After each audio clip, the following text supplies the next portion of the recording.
This is J-Ram. And this is Billy. And welcome to another edition of Retro Review. Where today we will be reviewing Friday the 13th, Part 9. No, we won't.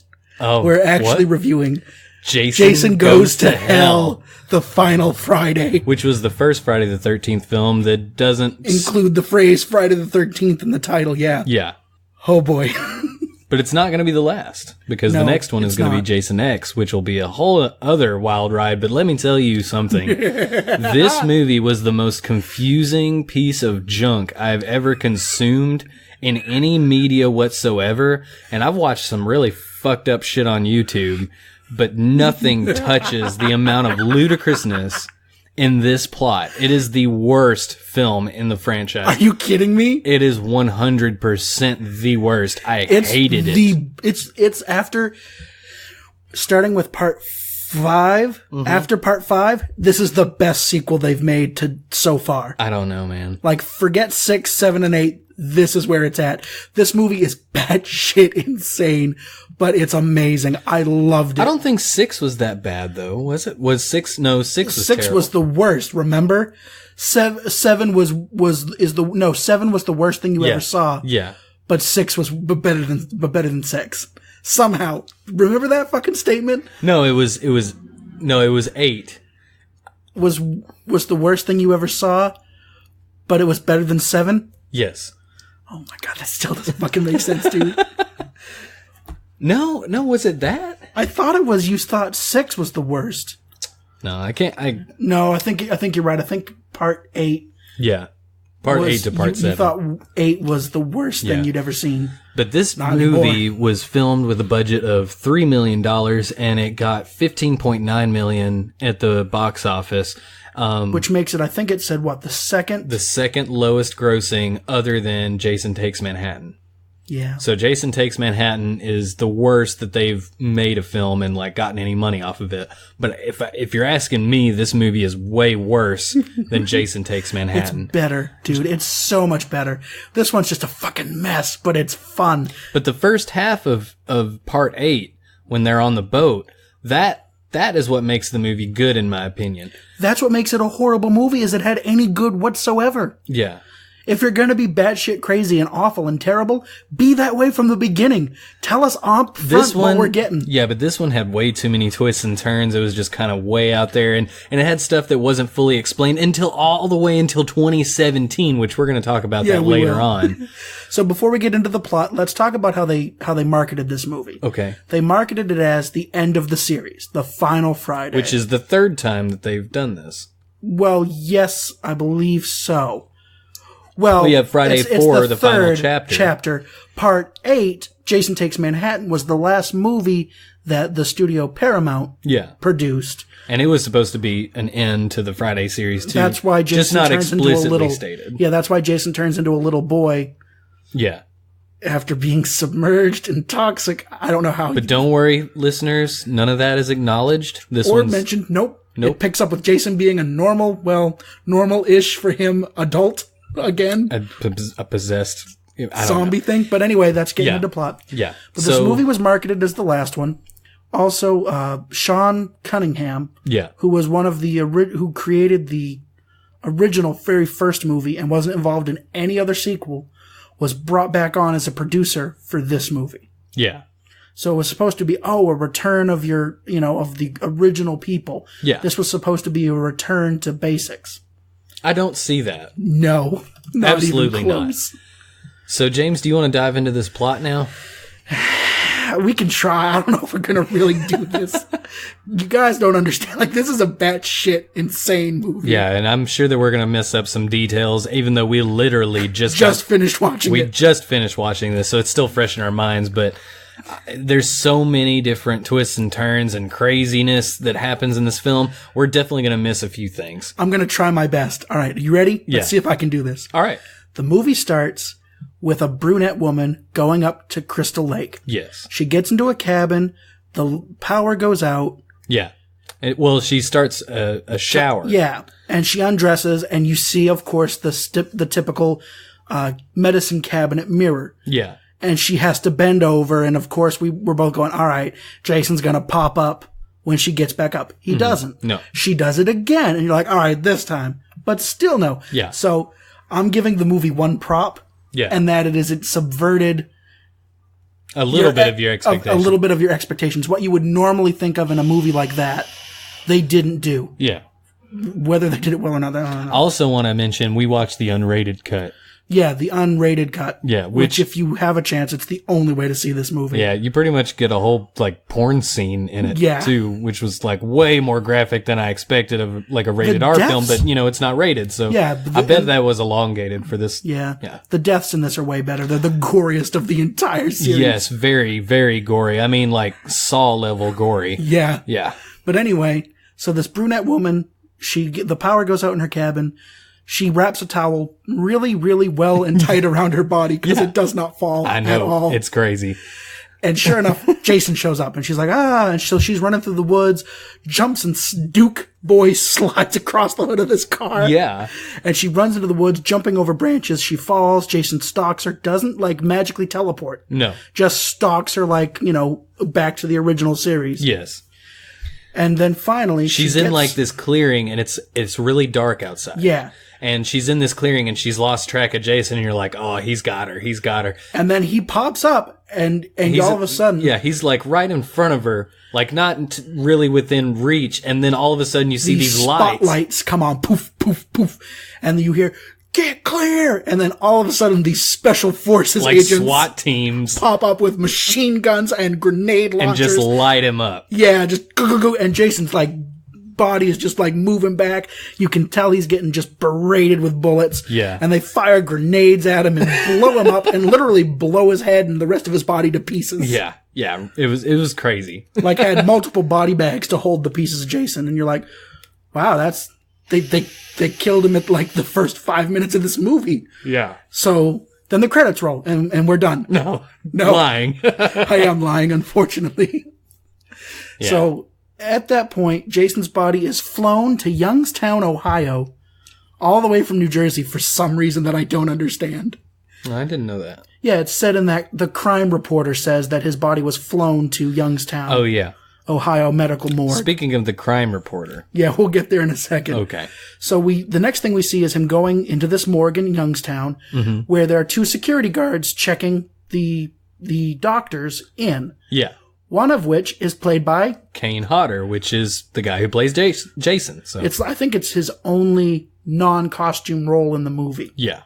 I don't think in the movies he's Jason. I don't think we ever see him out of costume except for this one. Yeah. So the guy who's patting down the doctors, that's Kane Hodder. That's the guy who plays Jason. And he's a big, burly, like tough, like any interview. He looks like he would play a bodyguard. He's a really nice guy. Like fans love him because he's really good to fans. Yeah. So anyway, the doctor starts doing the autopsy, and this is where it starts to get weird. Yeah, it starts getting hinky real quick. Because the doctor says, there is one thing I noticed is he's like, well, my opinion is this guy is dead as shit. And then he was like, scratch that last comment. He's laughing. I was like, wow, that's unprofessional. And right after I said it's unprofessional, he's like, scratch that last comment from the record. And I was like, good. At least you're professional. But then, for some reason, he's examining Jason's heart, and he notices that it's twice the size of a normal human heart. Mm-hmm. It's got fatty deposits. It's got some kind of black ooze like in it, a not viscous blood. liquid. Yeah. And all of a sudden, the heart starts beating. And while it's beating, this guy gets a case of the meat sweats. Yeah. Like his face just starts pouring sweat, and he takes the heart. Now, this is probably unrated only, but he takes the heart. Yeah. And then nom, nom, nom, nom, nom, nom, nom, nom, nom. That's right. He Cookie Monsters the heart. Just smashes it into his face. Yeah, like a dog. Like literally just tearing it with his teeth and like eating the heart. Yeah. For no reason. Yeah. Well, this is what there's happened. Reasons, but we don't know why at this point. Yeah, and it looks like jelly donut is just all over him. Yeah. It's gross. So after he eats it, all of a sudden he starts shaking and his head jerks back and this black ooze that he saw in the heart just starts pouring out of his mouth down his neck. Blech. It's gross, but that's what happens. And while all that's going on, another doctor comes in and gets the pat down. And Yeah, he goes back with a pizza for the guy. Yeah. And then he starts, like, saying, like, hey, we got the world's most notorious serial killer here. How many people get a chance to say whatever they want to Jason fucking Voorhees? And so he starts saying, like, fuck you. Fuck you. I want to take a shit on your mask. Like a nice, a mango-sized, this is a direct quote, mango-sized shit. And of course, Jason's not dead. He's now the other doctor. Yeah, the black guy. Yeah, the black doctor. So he turns around and he's holding this thing. And the other guys, yeah, that's a probe. And he lifts him up with Jason's strength that he also inherited. Yeah. Like lifts him up with one hand, slams him into the operating table, and then just drills the back of his head with the probe. Yeah. And also shoving his face through the grating of the table. He looked like his face was like waffle ironed in it. Yeah. Waffle stomped. After that, the doctor leaves, and he's fixing to just walk out of the thing until he overhears the guards saying, yeah, we fucked him up. He actually hears Kane Hodder say it. Yeah, we fucked him up. Jason's a pussy. And that's what Kane says, and then the doctor goes, and then it cuts to black. That's right, it cuts to black. And then it shows us news footage.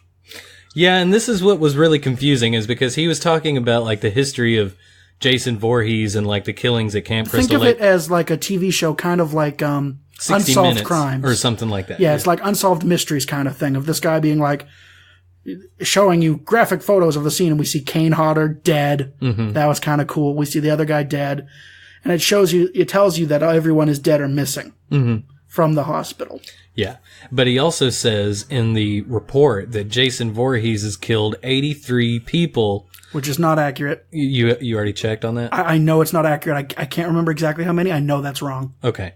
But yeah, he says that he's killed 83 people in the span of 20 years, which if you go by the in-universe timeline, that would place this film in the early 2000s, but we want to say that... It doesn't, because parts 6 through 8 don't give you any kind of timeline. Yeah.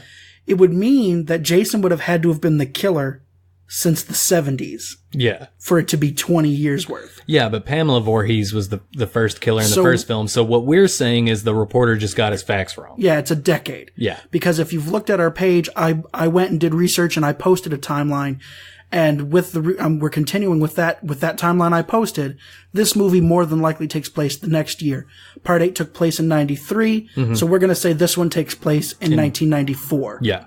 So that's just what we assume it is, not because that makes way more sense than this movie being like 2000 and something. Like nobody has a cell phone at all. Like it's the fashion is way different. Wait, 20 years, 1979, 89, 99. So 2000. It would have to be like 1999 or 2000 according to him. Yeah. He got it wrong. It's 94. Yeah.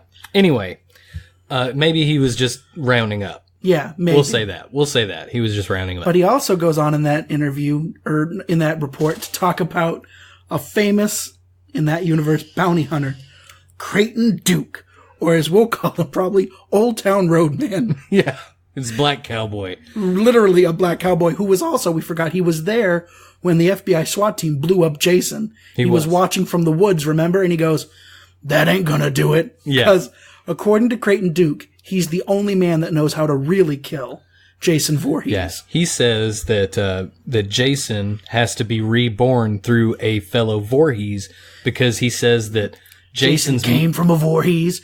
He can be reborn through a Voorhees, and by the hands of a Voorhees, he will die.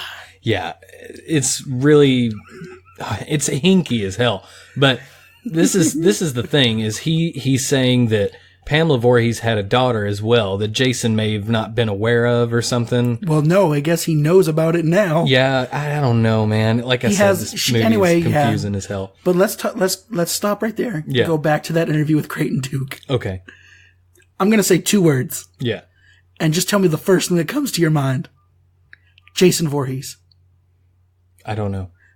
Well, that makes me think. Oh, God. Of a little girl. Oh, yeah. With pigtails. Shoving a hot dog through a donut. That's not me making that up. That's what Creighton Duke says. It was... Why? Why would you think that when you hear Jason Voorhees? That makes no fucking sense. This movie makes no goddamn sense. Oh my god, it really doesn't. Like, that one really caught me off guard. We were both a little girl. We both just looked at each other and was like, what the fuck did he talking about? Also, his ransom, and I'm calling it a ransom. Yeah, basically. To kill Jason for good is $500,000. No, he said 5,000. 500,000, dude. $500,000. He said $500,000. Are you sure? Yes. And he says 500,000, and then he rips off Jaws. He goes, and for that, you'll get the mask, the machete, the whole damn thing. Yeah. So then it goes that the reporter says, I'm willing to pay him the $500,000 to kill Jason. And then it goes, and that's when it goes to the diner where Diana, who turns out to be Jason's sister, or half-sister, I think, works. Yes. And Creighton Duke is there, and he tells her that he needs her help to kill Jason. And she just tells him to go away. And her boyfriend, who's the sheriff, intervenes and puts Creighton Duke in jail. Yeah. So Creighton Duke is in jail, and then Steven, who is the boyfriend of Diana's daughter, Jessica. Yeah. He comes into town because it turns out that he ran off when he got Jessica pregnant. Yes. So he's never seen his daughter. Yeah, so this is where the plot line gets a little confusing, so just try to keep up with the familial status of all this because it'll come into play later. So Steven has a baby with Jessica, who I don't know if they reveal the baby's name. No, Stephanie. The baby's name is Stephanie. So he's coming into town to see the baby. Yeah.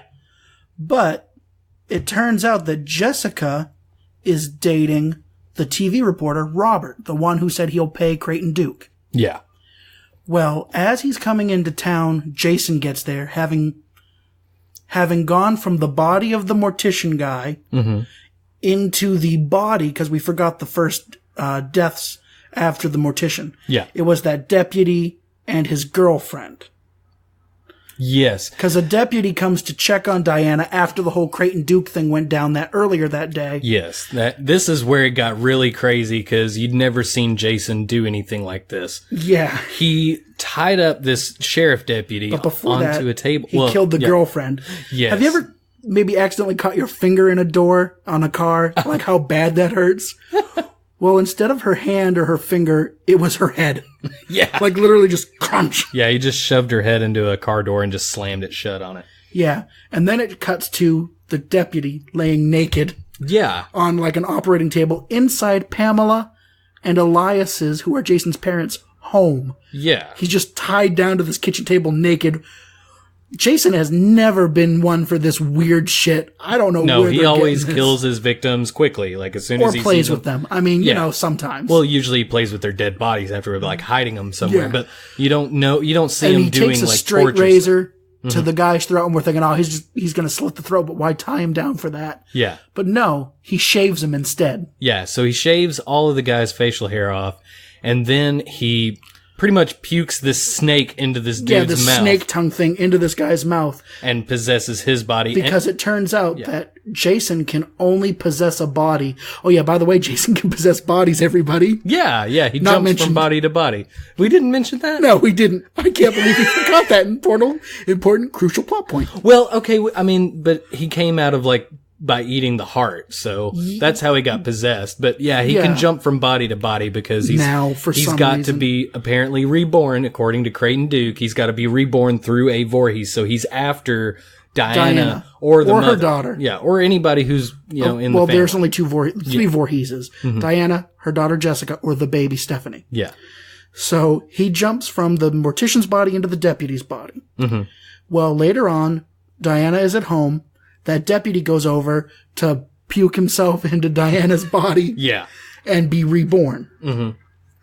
Well, as he's doing that, Steven, who is the baby daddy of Jessica. No, it's Jessica's baby daddy. Yeah. Okay. He shoots him? Yeah, he comes in and they tussle, and Diana is the one that shoots the deputy through the head. Yeah. But he gets up because he's Jason. Yeah. And the way you can tell who Jason is they may look like a normal person. But in a mirror. If they're in a mirror, you see Jason. Yeah. And apparently other people can see that too. Yeah, because Diana happens to turn her head because she doesn't understand why she's being attacked, and she sees Jason. Yeah, and so then she realizes. Yeah. So she shoots him. He tussles with Steven and ends up like throwing a knife or something and killing Diana. So Diana is now dead. Yeah. And so then an officer comes in the room and the Diana's boyfriend, the sheriff, comes in. Yes. And immediately arrests Steven for murder. Yeah. Because he's positive Steven did it. Yeah, and the sheriff he had thrown out of the window, the second floor window, had fallen onto the ground. He's like, Jason no, he's mirrors. out there. He's out Jason there. Hates windows, that's right. Yeah, but Jason's already gone. Like, he didn't stay there, and so he's the only guy there. He looks like he killed him. He's got his hands covered in blood, so the sheriff, reasonably is like, I gotta take you in. Yeah, you killed my girlfriend. Yeah. His high school buddy is on the force and tells him, don't worry, we'll straighten all this out. I'll bust my ass, proving that you didn't do this. Yeah. Just stay in prison and calm down. Yeah. Which leads to Steven having a conversation with the super fucked up Creighton Duke. I'm telling you, he's almost worse than Jason, dude. He is schizophrenic or something. I mean, we talked about the pigtail comment with the hot dog and the what donut? The fuck? But this one takes the cake because he's telling him, he's basically explains to him. I know who killed Diana. I know it wasn't you. I know it was Jason. Yeah. But I know how to kill Jason for good. And this is where he actually gives the explanation of like, he's, got to be Jason is from a Voorhees. Yeah. Can be reborn through a Voorhees, and by the hands of a Voorhees will he die. Yeah. So that's where he lays out that. But he doesn't give out this information freely because he is a bounty hunter and he needs payment. But because Steven doesn't have any money and it's highly valuable information, Creighton goes, give me your hand. And he sticks his hand through the bar and doesn't know what's going to happen. He's kind of caressing it all gently, and then he grabs his fingers. Gently, real weirdly caressing it. Like, you're like, what is he going to do? I don't like this. This is weird. It's some kind of weird sexual tone of this movie that I don't understand. But he grabs his fingers and he breaks them one at a time. Yeah. Which we thought was like just this horrifying thing he did, but actually it plays into his ability for Steven to escape from jail. Yeah. Because after he gets that information and knows how to protect Jessica and the baby. And he does this multiple times. He breaks his fingers multiple times. Yeah, he breaks He gives him little bits of information at a time. Until he sees that, no, he really is committed to, like, stopping Jason. Yeah. And he gives him the last bit of information for free. Mm-hmm. And that's when he yells out and says, hey, this crazy guy just broke my hand. And then when the officer comes close, he grabs him by the neck and draws the sheriff's gun out and holds it against his head, which this is his friend, the guy who was trying to get him out and everything. And he's all like, you're not going to shoot me. And he goes, maybe not, but just let me out of the cell. So he does. He locks him in. He locks the sheriff in the cell and then he takes off and he's like, they're going to kill you if they find you. They're going to shoot you on sight for this. And he's like, it's a chance I have to take. Yeah. And so he goes to the diner.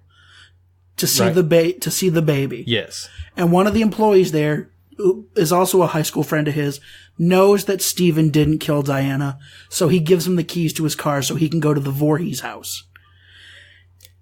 Oh boy, this gets weird, and this gets real fucked up. There are way worse monsters in this movie than Jason. Steven gets to the Voorhees' house. Yeah.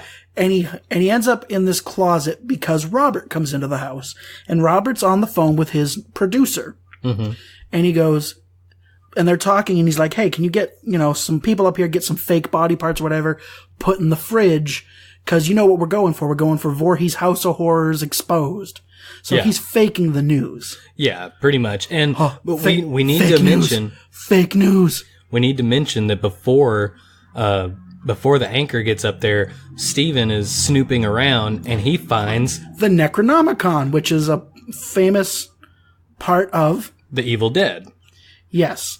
So Jason and the Evil Dead universes are connected. Yes. So in this and only this movie, by the way. Yeah. And which I want to skip over and talk about the retrospective insight we saw. Yes. Now, they never explained this. This movie came out in 1993. But they never explained the connection. I mean, he was hoping that people would get it, but because New Line didn't own the rights to The Evil Dead, he couldn't explicitly say that, but he showed you the book, the Necronomicon, and he opens it up. And if you were a horror movie buff, you would realize, oh, this is the Necronomicon from the Evil Dead. Yeah, which means that Jason Voorhees is technically a Deadite.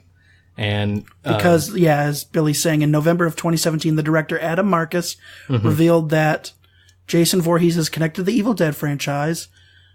Pamela Voorhees made a deal with this is a quote from him. Pamela Voorhees made a deal with the devil by reading from the Necronomicon to bring back her son. This is why Jason isn't Jason. He's Jason plus the Evil Dead. And now I can believe that he can go from a little boy that drowned in a lake to a full-grown man in a couple of months. To zombie Jason. Yeah, to never being able to kill the guy. That, to me, is way more interesting as a mashup, and Sam Raimi loved it. It's not like I could tell New Line my plan to include the Evil Dead because they don't own the Evil Dead, so it had to be an Easter egg, and I did focus on it. So, and then he talks about the scene where he's in the Voorhees house. And says that Jason Voorhees is a Deadite. Yes. Here's the problem. It didn't happen. He didn't become a man in a couple of months. Remember, part 2 specifically says it's 5 years. Yeah. 5 years, not 4. 5 years after part 1.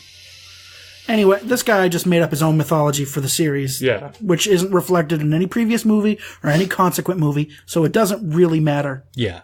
It kind of ticks me off a little bit that he made it in 93 and then decided in 2017 to be like, oh yeah, Jason's a Deadite. Jason, you know what James.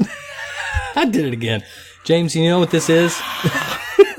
Do you know what this is, James? What? This is Little Caesar's Italian cheesy bread. You're right. This isn't a pizza. It's cheesy bread. Yeah. All right. Oh, that tastes a little bit better.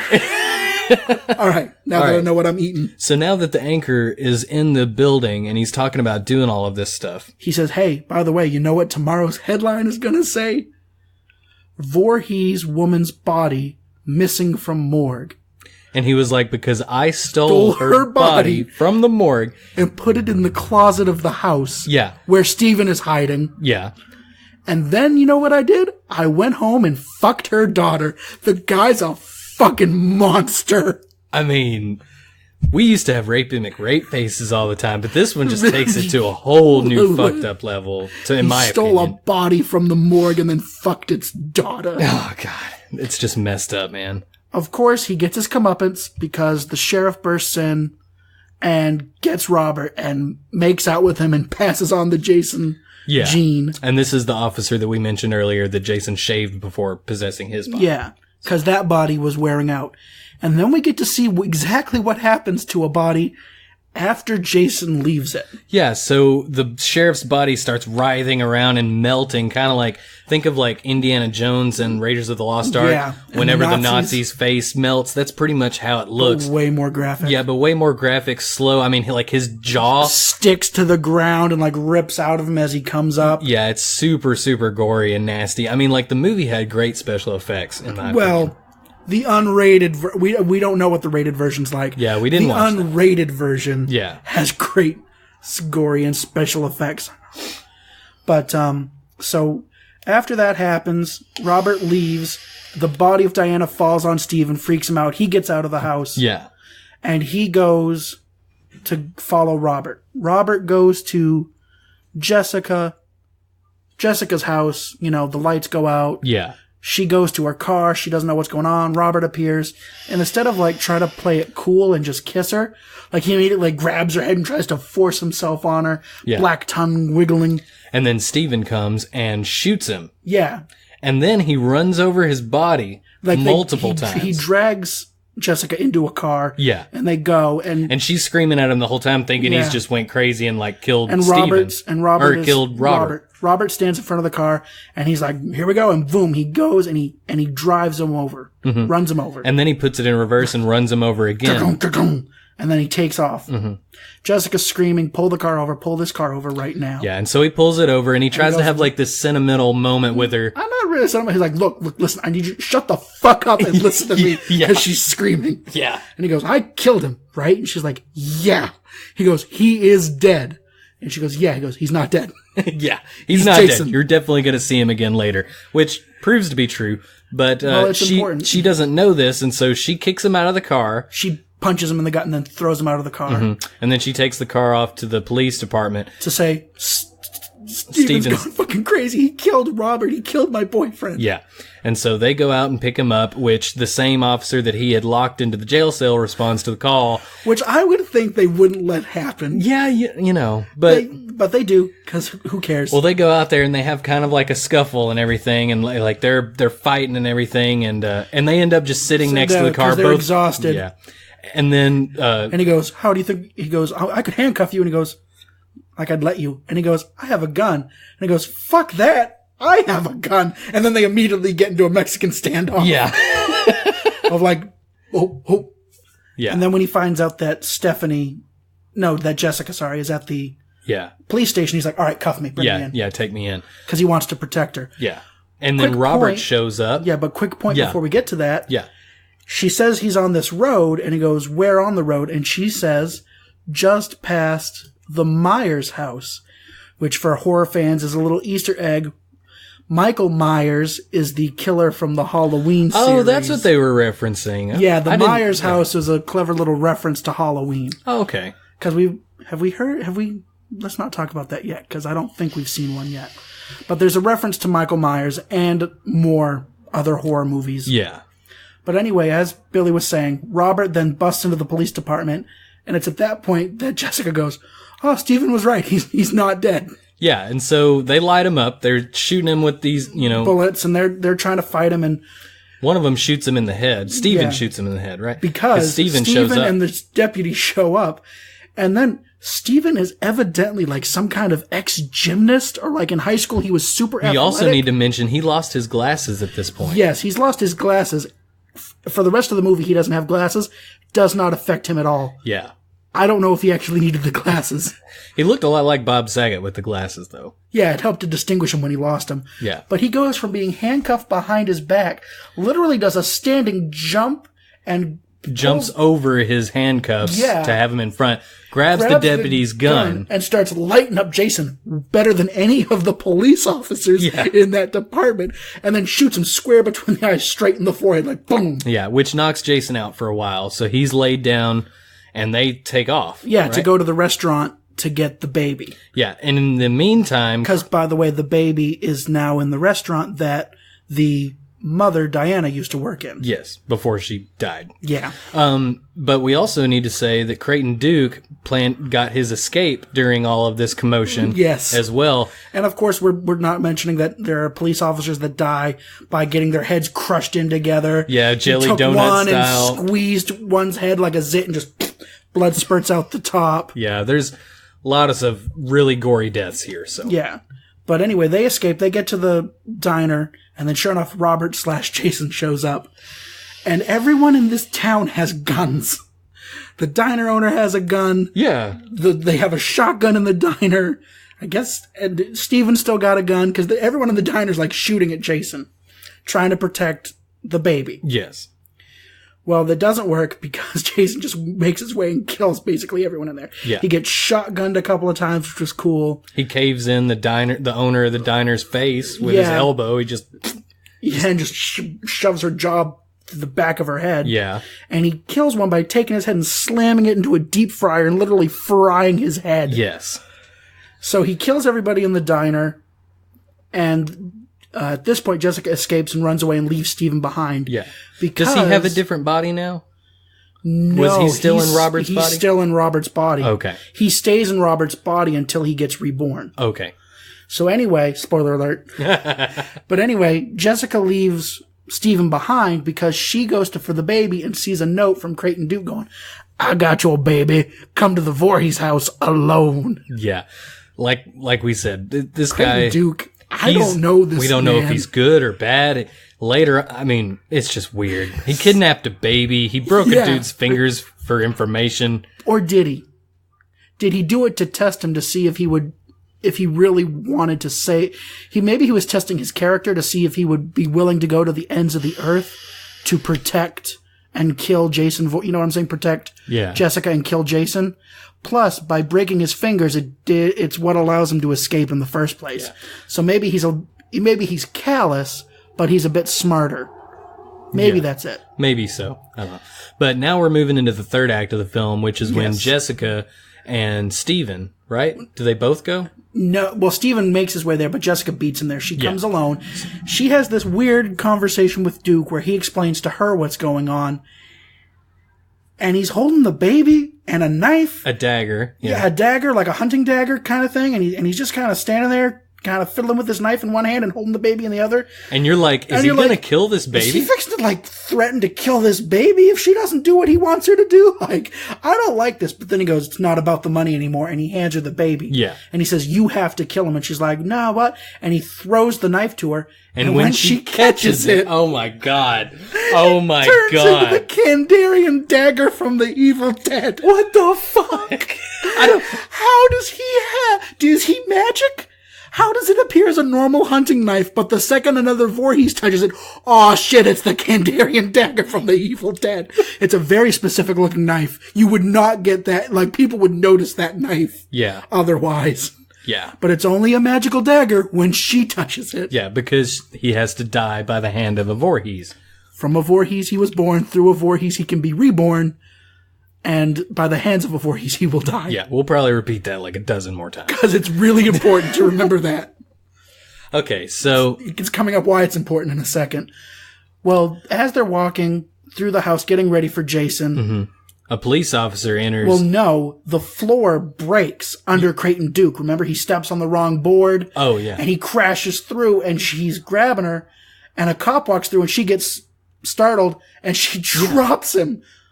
Yeah, she drops him. Yeah. Creighton, because she's holding him from trying to pull him up, and she drops him, and a piece of wood, like, ends up jammed through his leg. Yeah. And he's stuck down there. And while she's like, oh, deputy, I'm so glad. He's like, Creighton's just screaming from the floor, kill him! It's not a deputy, it's Jason, kill him both! Yeah. Because two people show up. The deputy shows up and he's like, give me the gun. She's like, give me the knife. And she goes, I thought you were dead. And he's like, kill him! Like, he's actually kind of smart. He's like, fuck, quit talking and just stab him already. And she does. Mm-hmm. But he wasn't Jason. No. It turns out, unfortunately... It was the friend of Steven that got possessed. Yeah, the deputy that had the scuffle with Steven earlier. Yeah. He's the one who's actually... And he knocks the knife out of Jessica's hands, and then he grabs the baby, and oh shit, Jason's about to possess this baby. Yeah. And be reborn through a baby, man. Yeah. Oh no. Dude. What? Remember how you said, why is Jason still in his zombified body? Yeah. Maybe he wasn't supposed to be. Maybe he was trying to get into the baby so he could take over the baby's body and grow up. I don't know. I think that's a stretch. Maybe he was going to possess, maybe being reborn through a Voorhees means he was going to get into that body and he could live in it and grow up into a new body. But that's not how it happened. But that's not how it happens anyway. Yeah. Because just before he can possess the baby, Steven shows up and does some more cool shooting. Yeah. And gets him away from the baby. And the baby is safely tucked away in a corner of this house, and the baby won't be seen or touched by anybody until the very end credits of the movie. Yeah. Maybe. Well, no, I think... You saw the baby? I'm pretty sure I did. Okay. Yeah. But anyway, they get the baby safe, and they're going to take on Jason. They try to get the knife because it had slid under this bureau. That while reaching for it, it goes through the floorboards onto the ground outside. Yeah. They get out, and while all this is going on, finally... They slice the neck of the deputy wide open, just with a machete that Steven got from the diner. Yeah. And this was the deputy that Jason had possessed. And so then you see his neck open up, and it while they're hiding the baby away, Yeah, and it looks as if it's like ramen noodles are coming out of his neck. You ever see John Carpenter's The Thing? It's very much like John Carpenter's The Thing, because you see this weird creature crawl out of the neck. Spidery creature thing come out, But that is apparently Jason. Yeah, that is what Jason really is. Yeah. And so then he crawls around for a little bit, just kind of creeping everybody out and everything. And then he spots Diana, the dead body. The one that the one that Robert had stolen from the morgue, which was also a Voorhees. So Jason takes straight in a camera shot that makes it very clear, literally shoots right up between her legs and into her vagina. Yeah. Well, they get Creighton Duke out of the hole, and they're talking to him, and all of a sudden all this rumbling and voices start happening, and Steven looks at Creighton and goes, Duke, through a Voorhees he can be reborn. Does it have to be a live Voorhees? And then he was Creighton like, Duke oh, like, shit. Yeah, oh, shit. And then, boom, up to the floor, Jason's back. Yeah, and it's his original body. He's a zombified Jason with a mask. Looking, everything is how it's supposed to be. It's Kane Hodder again. Yeah. So. But as that's going, here we go. And another weird thing, he reaches for him. Creighton Duke handcuffs him. Yeah. And then handcuffs himself to this table thing so it can't move. Mm-hmm. So he's fighting with Jason while they're trying to get away. And he says, "Remember me?" Yeah. What? He's like, "Yeah, remember me, motherfucker," or something like that. So they've had a previous encounter. Yeah. Which is not ever in any Friday the 13th film before this. We've reviewed all of these Duke's films. not in any of these movies. No. There's not even somebody that you would think could have been Creighton Duke. No. That, he ran into or anything. Unless it was one of the black campers from part 2. Because remember, almost all of the campers, left it and went to a bar and then went to an after hours place. That was but they wouldn't have had an encounter. No, they wouldn't anyway, have. You're right. So there's no way Creighton Duke. Yeah, but as we said earlier, they didn't clarify any of this stuff back in '93, but he did clarify this in December. Again, the director clarified it. The director clarified. He said in December 2017, Marcus revealed Creighton Duke's intended backstory. This is a quote from Wikipedia. It says, "A teenage Creighton was out on Crystal Lake with his girlfriend. Jason capsized their small boat and pulled the girl down into the lake. Creighton tried to save her but could not. She was never seen again. Creighton vowed revenge, and from that moment on, he spent his life in the study in pursuit of Jason. He became a bounty hunter just to fund his work in taking down his nemesis." So that was his backstory. That's why he says, "Remember me, motherfucker." Yeah, but it'd be nice if they had included that in the movie. Yeah, there's none of that in the film. No explanation. Would have made his character a little bit better. Yeah, it would have been kind of like the guy from, what was it, 5? Part 4. Part Rob. 4? Yeah, Rob. He's killing me. Yeah, you remember that? Yeah. Oh, God, I miss those movies. I miss them so much. Anyway, well, he hugs him to death. Jason grabs him and basically gets him in a bear hug and then snaps his spine and kills Creighton Duke. Unfortunately. Yeah. But they're outside, they're fighting, and at this point, it's Jason versus Steven, and they're going back and forth, and it's pretty good, and because Jason again is some kind of gymnast guy thing. Yeah. And so anyway, just before Jason gets the upper hand and kills him is when they play the music from part 4, and Jessica comes up, jumps off this picnic table, and bear hugs him from behind and then stabs him not in the heart. No. Which is what Creighton Duke says. You have to stab him in the heart. He did say that? He said the heart has to be destroyed with the dagger by the hands of a Voorhees. But they expect us, even in this movie, they don't care about what they've already set up in the movie. Yeah. Because she stabs him in the middle of the chest, and that is doing some weird mystical shit to him. Yeah, you see these little red sparks come out of... Not yet.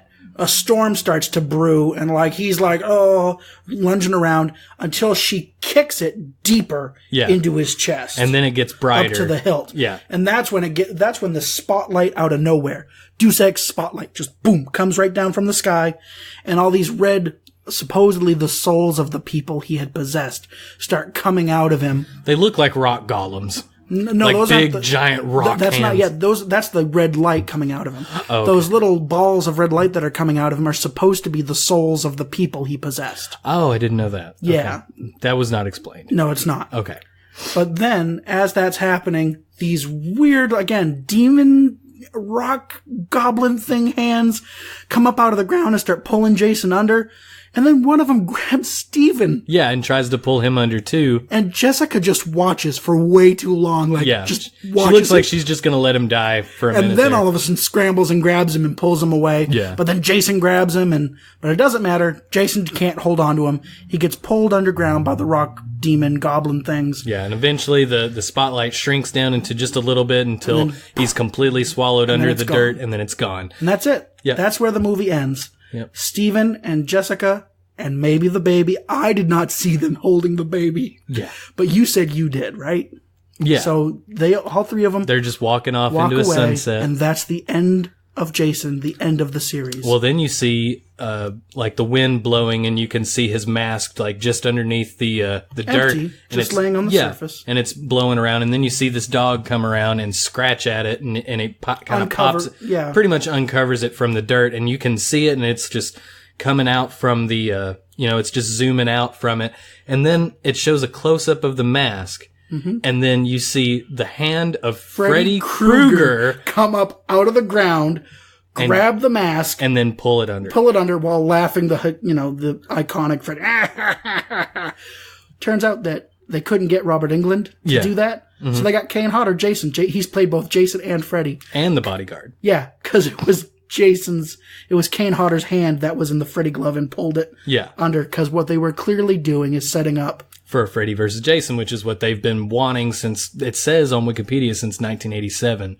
New Lines, because New Lines owns the Nightmare series. Yeah. So now that they owned both characters, they wanted to do a crossover. Yeah. So is Jason really in hell? Or is he in wherever the hell Freddy Krueger is? Or? We don't know. They don't really give us any answers. It's called Jason Goes to Hell the Final Friday, but I don't know if he's in hell. Yeah. I don't know anything of this movie, man. It blows my mind. We're in like about 45 minutes into this podcast, and we're just now finishing the plot of this film. It's so long. Well, I mean, it's not even the longest film. Like Jason Takes Manhattan was much longer than this one, but I think this one had an 88-minute runtime, is what it said. Oh. But the plot is so convoluted, it takes so long to explain everything that's going on. I mean, my God, this movie is fucking bonkers. Yeah. I think of a little girl with pigtails. Like, what the fuck is that? This is high priced. Mostly my problems are with Creighton Duke. Like, what? Who the fuck is this character? Breaking fingers, saying weird shit like little girl in pigtails. Almost threatening to kill a baby. Throwing knives at people, and when they catch him, it turns into a fucking ancient Kandarian dagger. Does he have magic? Does he have powers? I don't understand this movie. Man. All right, so James, do you want to move on to the rating of this film? I don't even know. Can we give this movie a rating? I know I can. All right. You take it. I'm going to take a minute. So, all right. Pulling out my handy-dandy notebook. Handy dandy notebook. Yeah.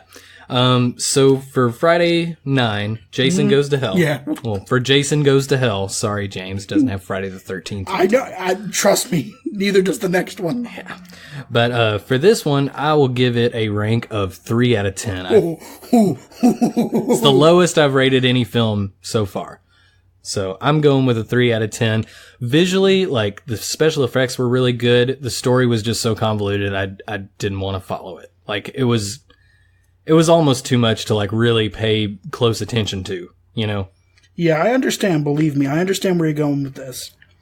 I think we're fixing to get into a fight, though. Oh, God. What are you trying to say? I'm giving this movie...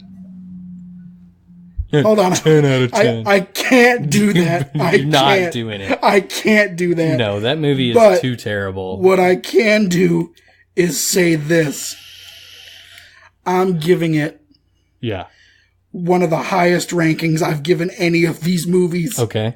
I'm saying it's an 8.5 What? out of 10. Why would you give it an 8.5 out of 10?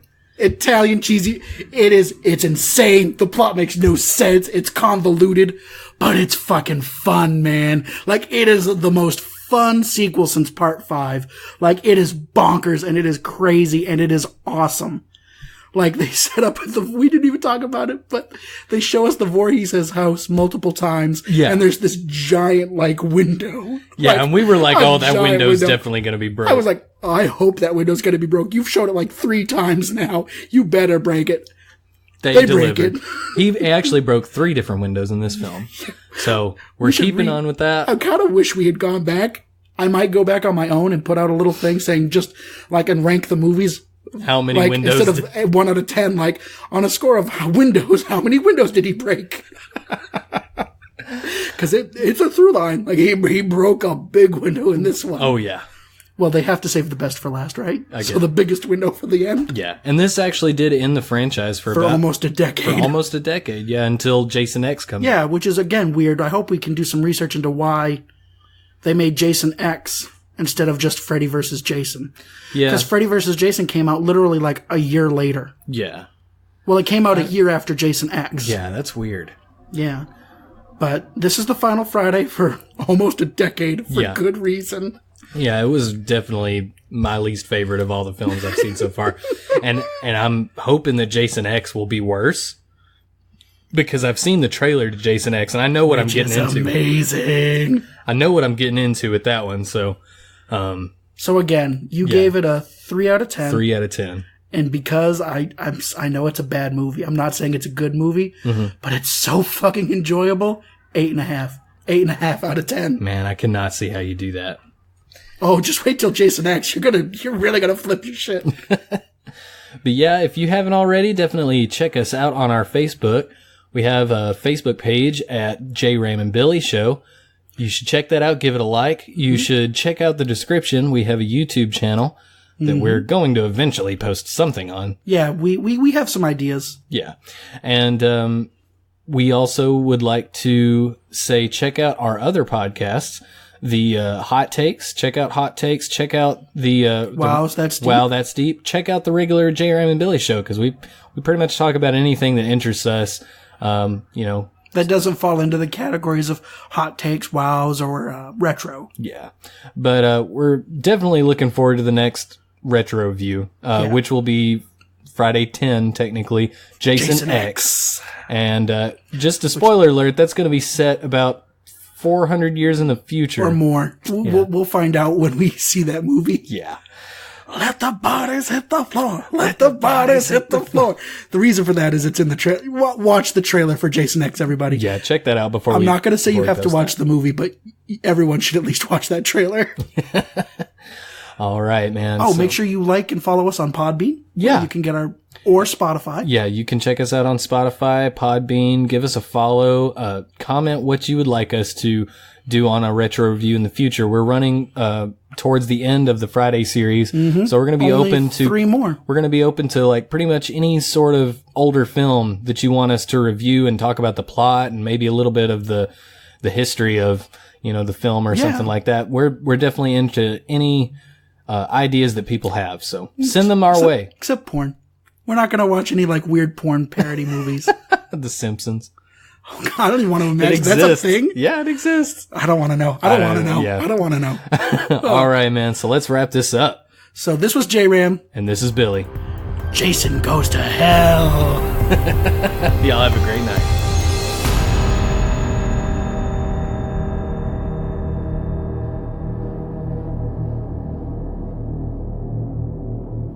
All right. So if you've listened all the way to the end for this movie, what we want you to do is comment. Little girl with pigtails. That's a good one, right? You don't want to add the rest of that? No, it's too long. Just little girl with pigtails is good enough. All right, there you go. Little girl with pigtails. Comment on our Facebook page and definitely share it so that other people can see our stuff. And Disney karaoke too. Absolutely not. Disney karaoke. No!